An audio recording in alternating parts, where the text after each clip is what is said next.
നമസ്കാരം. നമ്മുടെ പുതിയ ഓഡിയോ ബുക്കിലേക്ക് നിങ്ങളെ ഹൃദയപൂർവ്വം സ്വാഗതം ചെയ്യുന്നു. ഇന്ന് നമ്മൾ കേൾക്കാൻ പോകുന്ന കഥ ഒരു വിവാഹിത ദമ്പതികളുടെ സാധാരണ ദിവസത്തിലെ ചെറിയ സംഭവങ്ങൾക്കുള്ളിലേക്കാണ് നമ്മെ കൊണ്ടുപോകുന്നത്. ഒരു പൊടിമഴയും ഒരു കൊച്ചുമോഹവും. നസീറിയും റാഫിയും എന്ന രണ്ട് കഥാപാത്രങ്ങളിലൂടെയാണ് ഹാസ്യവും സ്നേഹവും ചേർന്ന ഈ നിമിഷങ്ങൾ നിറഞ്ഞ കഥ നമുക്ക് മുന്നിലെത്തുന്നത്. ജീവിതത്തിൽ ചെറുതായിരിക്കും പല വിഷയങ്ങളും, പക്ഷേ അതിനുള്ളിലെ സ്നേഹവും മാനസിക ആവേശങ്ങളും നമുക്ക് വലിയൊരു ഓർമ്മയാകാം. അവരുടെ സൗഹൃദം, ചെറിയ വഴക്കുകൾ, വ്യത്യസ്ത മനോഭാവങ്ങൾ എല്ലാം നിങ്ങൾക്കും ചിരിയിലൂടെയും ചിന്തയിലൂടെയും ഓർത്തു നിൽക്കാവുന്നതാണ്. മഴയിൽ കുതിർന്ന മോഹം. നവാബ് അബ്ദുൽ അസീസ് എഴുതിയൊരു ഹൃദയസ്പർശിയായ കഥ ഇവിടെ തുടങ്ങുന്നു. ഇക്ക, നിങ്ങൾ മാറ്റുന്നില്ലേ? അവളുടെ ചോദ്യം അവൾ ആവർത്തിച്ചു ചോദിക്കുകയാണ്.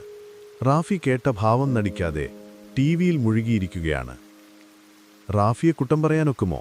എത്ര കണ്ടാലും മതിവരാത്ത നല്ല സിനിമകൾ ഇതുപോലെയുള്ള ഒഴിവു ദിനങ്ങളിലെ ഈ ചാനലുകാരിടുകയുള്ളൂ. മോഹൻലാലിന്റെ ദേവാസുരൻ തലക്കു പിടിച്ചിരിക്കുമ്പോഴാണ് തൊട്ടരികൾ അവൾ വന്ന് തട്ടിവിളിച്ചത്. ഹേയ്, എന്താ പോകണ്ടേ? ഞാൻ എപ്പോഴോ മാറ്റി. ഇനി എന്റെ ഒരുക്കം കഴിയാഞ്ഞിട്ടാണ് നേരം വൈകിയതെന്ന് പറയണ്ട. എവിടെയെങ്കിലും പുറത്ത് കറങ്ങാൻ പോകുക എന്ന് കേട്ടാൽ മതി, നസീറ ഒരുങ്ങി റെഡിയായി കാത്തു നിൽക്കും. അല്ലേലും ഈ പെണ്ണുങ്ങള് സർക്കിട്ട് പോകാൻ ബെസ്റ്റാ. അവൾ തോർത്തെടുത്ത് റാഫിയുടെ കഴുത്തിലിട്ട് കൈപിടിച്ച് കസേരയിൽ നിന്ന് എഴുന്നേൽപ്പിക്കാനുള്ളൊരു വിഫല ശ്രമം നടത്തി. മെയ് മാസമാണെന്ന് പറഞ്ഞിട്ട് കാര്യമില്ല, ഒറ്റയും തെറ്റയുമായി ഇടയ്ക്കിടെ മഴ ലഭിക്കാറുണ്ട്. അല്ല, സമയം എത്രയായി? ഇതെന്താ ഓർമ്മിപ്പിക്കാഞ്ഞത്? നമുക്ക് പോകണ്ടേ? തമാശ രൂപത്തിൽ റാഫി നസീറയോട് ചോദിച്ചു. എന്നെക്കൊണ്ടൊന്നും പറയിക്കണ്ട. തലയിൽ കൈവച്ച് നസീറ റാഫിയുടെ അടുത്തേക്ക് വേഗത്തിൽ ചെന്നു. വരുന്ന വരവ് കണ്ട് റാഫി കുട്ടികളെപ്പോലെ പേടിച്ചോടി ബാത്റൂമിൽ കയറി വാതിലടച്ചു. ഇനി കിട്ടൂലല്ലോ എന്ന് റാഫി ഉറക്കെ വിളിച്ചു പറഞ്ഞ് ചിരിച്ചു. അത് കേട്ട് നസീറയും. ഭക്ഷണം വിളമ്പിൽ റെഡിയാക്കി വെച്ചിട്ടുണ്ട്. റാഫി കുളി കഴിഞ്ഞു വന്ന് നേരെ ഡൈനിങ് ടേബിളിൽ നിരത്തിവെച്ച ഭക്ഷണത്തിനു മുന്നിലിരുന്നു. പുറത്ത് ചെറുതായി മഴ പൊടിഞ്ഞു. അല്പസമയത്തിന് ശേഷം വീണ്ടും തെളിഞ്ഞു. അല്ലേലും എവിടെയെങ്കിലും പോകാൻ വിചാരിച്ചാൽ അപ്പ തുടങ്ങും മഴ.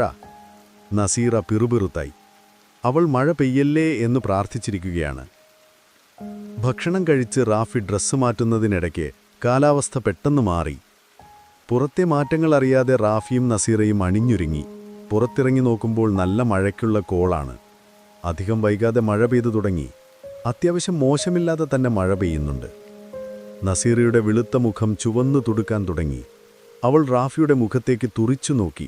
ദേഷ്യവും നിരാശയും നിസ്സഹായതയും കലർന്ന ഭാവം.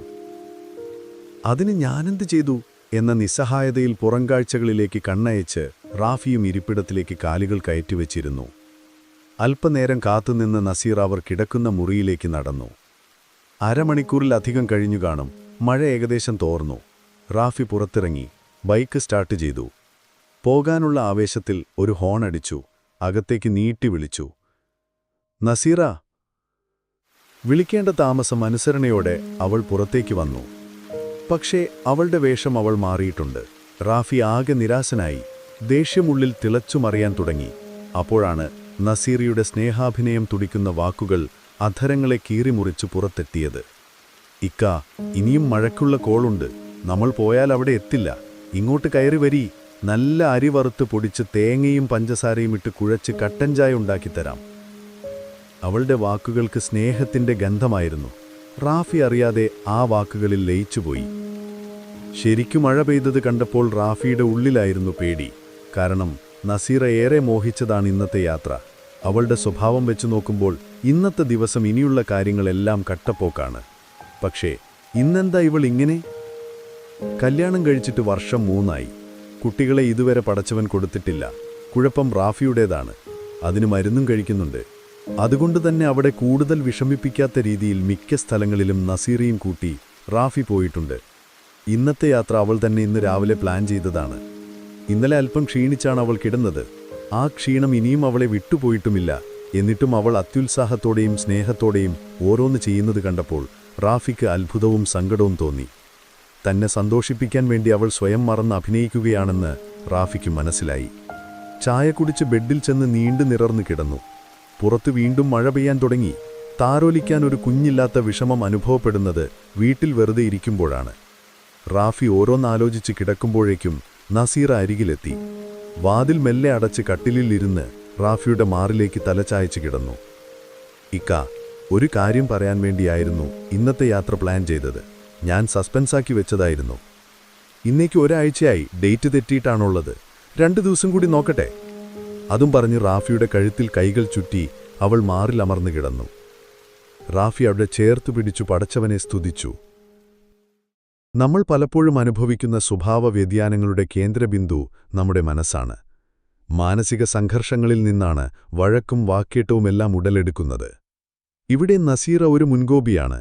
ദുശ്ശാഠ്യം അവളുടെ സ്ഥിരം സ്വഭാവമാണ്.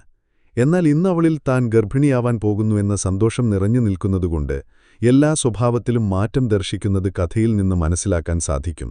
അപ്പോൾ നമ്മോട് ആരെങ്കിലും സ്ഥിരമായി ദേഷ്യപ്പെടുന്നുണ്ടെങ്കിൽ അവരുടെ മനസ്സറിയാൻ നാം തയ്യാറാകുക, അവരെ സന്തോഷിപ്പിക്കുക. അപ്പോൾ അവരുടെ സ്വഭാവത്തിലും നമുക്ക് മാറ്റങ്ങൾ പ്രതീക്ഷിക്കാം.